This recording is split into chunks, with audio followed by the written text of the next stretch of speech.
Welcome to BKSS Academy. I hope you are doing great. Now we will discuss about dynamic memory allocation in C programming.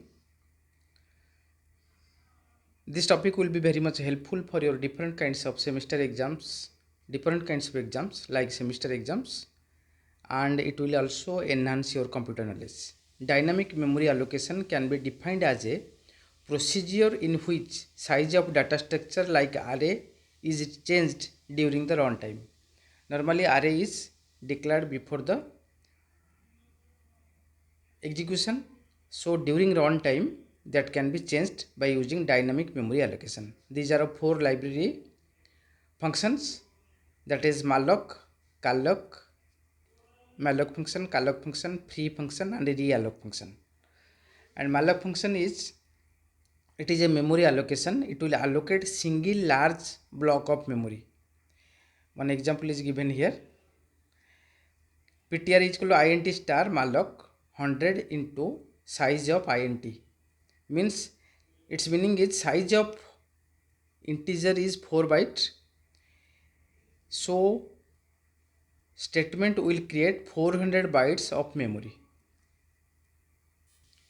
Similarly calloc function, calloc, it is contiguous memory allocation.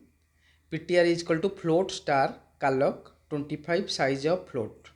That means it allocates, contiguous space in memory for 25 elements, each with size of float. Similarly another one is free.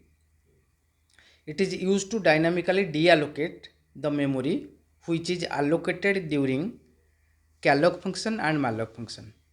Its example is free ptr. This is the syntax and example. Another concept is realloc. It is the memory,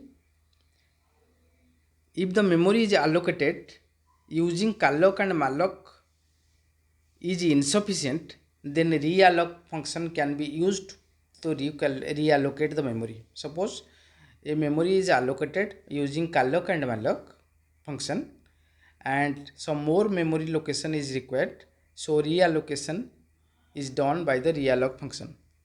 ptr is, example is ptr is equal to realloc ptr new size. That size is, net size will be mentioned, meaning where the ptr is reallocated with the new size.